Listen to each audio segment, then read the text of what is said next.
When we think of the 1960s, images of counterculture movements, anti-war protests, and civil rights marches usually come to mind. But beneath the surface of left-wing radicalism, another movement was quietly gaining traction, one fueled by staunch anti-communism and conservative ideology. This is the story of the John Birch Society.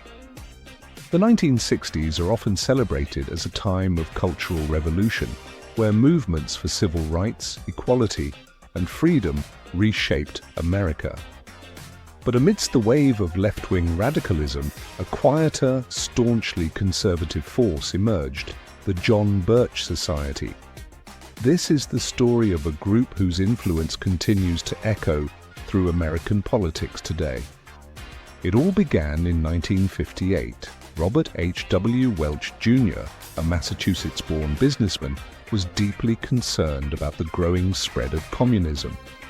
Welch believed communism was not just a political ideology, but an existential threat to America.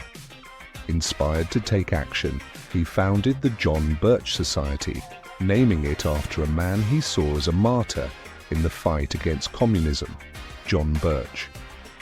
John Birch was a fundamentalist Baptist missionary who served in China during World War II. After the war, he was killed by Chinese communists, an event that Welch interpreted as the first casualty in the global battle against communism. Birch's name became a rallying cry for Welch's vision, a vigilant America that would combat communism by any means necessary. Welch was not just a businessman, he was a man of ideas.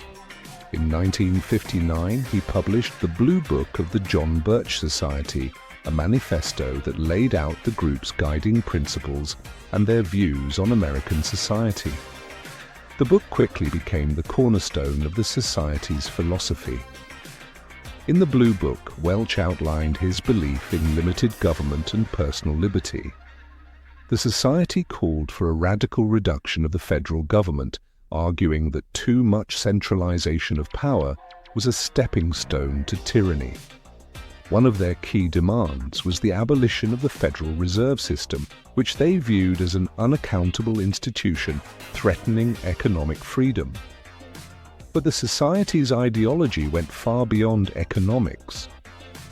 Welch and his followers viewed collectivism in all its forms as a devious cancer growing within the body of America. This belief led them to take controversial stances, including their vehement opposition to the civil rights movement. While the civil rights movement aimed to achieve racial equality and justice, the John Birch Society argued that it was a front for communist subversion.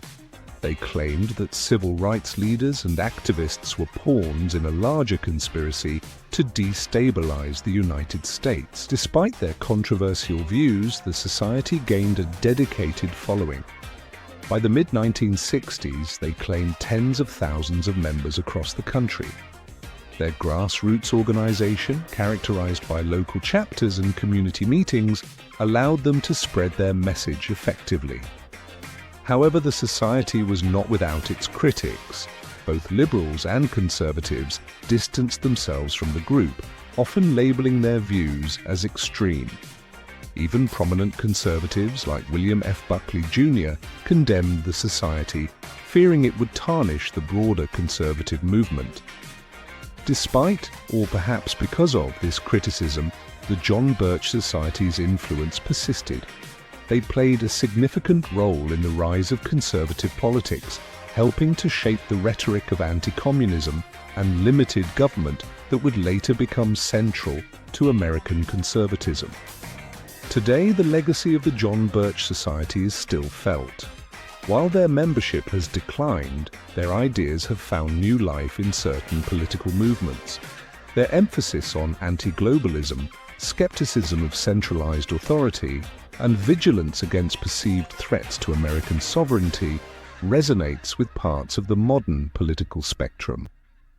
The John Birch Society was more than just an anti-communist group. It was a reflection of a broader fear that swept through America during the Cold War. Whether you see them as defenders of liberty or purveyors of paranoia, their story is a reminder of how deeply ideology can shape a nation's history. So what do you think about the John Birch Society? Were they protecting American values or overreacting to the threat of communism? Share your thoughts in the comments below. And don't forget to like, subscribe, and hit the bell icon for more historical deep dives. Thanks for watching.